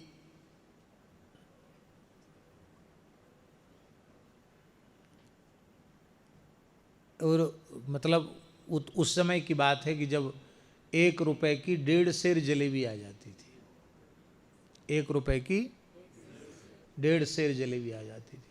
तो उन्होंने बोले बाबा जी पैसा दो, तो पैसा उन्होंने दिए, तो आधा सेर जलेबी का पैसा उनके पास निकल आया। पूरी झोली खाली हो गई, आधा सेर जलेबी का पैसा निकल आया, उन्होंने दिया। उसने तौल कर आधा सेर जलेबी दे दी। अब ठाकुर जी को भोग लगा दिया उन्होंने अपने गोपाल जी को। अब उनका नियम था कि जब तक इतना 1 लाख जब पूरा ना हो जाए तब तक जल न पीना। अब वो सोचे मन में, माला तो जप रहे थे, मन में सोचें जलेबी सब ठंडी हुई जा रही है, अब जलेबी खाएं, पहले प्रसाद पा लेना चाहिए। तो मन में बहुत उनके उथल पुथल हुई और अब मन तो कह रहा था जलेबी खाओ, माला पीछे फेरना। मन कह रहा था कि पहले जलेबी खाओ, पर वो बार बार अपने मन से कहते भाई देख तू अपना नियम पूरा कर, नियम नहीं करेगा तो फिर जलेबी रोज खाने को नहीं मिलेगी। लेकिन मन तो मन कहे कि नहीं जलेबी खाओ। तो उनको अपने ऊपर बड़ा क्रोध आया, तो अपने ही ऊपर थप्पड़ से अपने मुंह पर प्रहार करने लगे। बोले जलेबी खाएगा भजन नहीं करेगा, थप्पड़ लगाते, फिर माला जपते, फिर कहते अच्छा अभी भी तेरी जलेबी खाने की इच्छा, फिर एक थप्पड़ लगाते। तो वहाँ छोटे छोटे बच्चे, बच्चा है ना, इतने बड़े बड़े बच्चे वहाँ खेल रहे थे, वो सब इसी प्रतीक्षा में थे कि बाबा जी भोग लगा के हमको कुछ ना कुछ प्रसाद देगा। तो बच्चे वो सब तमाशा देखने खड़े थे और वो बार बार अपने को पीटते कि जलेबी खाएगा भजन नहीं करेगा। अंत में उन्होंने क्या किया कि सारी जलेबी गंगा जी की नहर में छोड़ दी। ले खा जलेबी, भजन नहीं करेगा जलेबी खाएगा, अब खिलाता हूँ तुझे जलेबी। और फिर गूदड़ी उड़ के बैठ के भजन करने लगे। इस घटना को देखकर एक बालक साधु हो गया। हमको इस तरह से भजन करना पड़ेगा, इसीलिए गुरु प्रदत्त नियम होता है। गुरु प्रदत्त नियम किस लिए होता है? इसलिए होता है कि यदि गुरुजी ने कह दिया कि 21 माला जपना है, तो जब तक प्राण भले ही छूट जाएं, पर हम जब तक होश आवास में हैं हम उतना जप पूरा करेंगे ही, उसके बिना हम नहीं रह सकते। यदि 1 माला गायत्री जपनी तो जपना ही है, संध्योपासन करना है तो करना ही है। प्रलय हो जाए, पूर्व से पश्चिम निकल जाए, ये जबरदस्ती अपने आप को लगाना। एक बार प्रमाद करने पर फिर बार बार प्रमाद होने लग जाता है। इसलिए साधन में कभी प्रमाद नहीं करना चाहिए। ठीक है, हो गया? अब बहुत समय हो गया। हाँ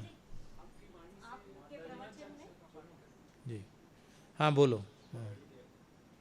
आपने प्रवचन में ये कहा था कि गौ माता के अंश से निकले जो प्रकट हुए थे एवं लोग हाँ रक्षा करने के, तो वही लोग भक्षण बन गए गौ माता। हाँ। तो अब इस कलयुग में उनको संहार करने के क्या उपाय, कोई ऐसा कुछ होगा जो गौ माता की रक्षा के लिए कोई अवतार होगा भी, ऐसा कुछ होगा? देखिए, अवतार वाली बात तो हम नहीं कहते। सारा समाज मिलकर गौ सेवा में लग जाए तो बिना कानून बनाए, बिना आंदोलन के गोरक्षा हो जाएगी। सेवा तो लोग करते नहीं हैं। सेवा में सबको लग जाना चाहिए, गौ सेवा में।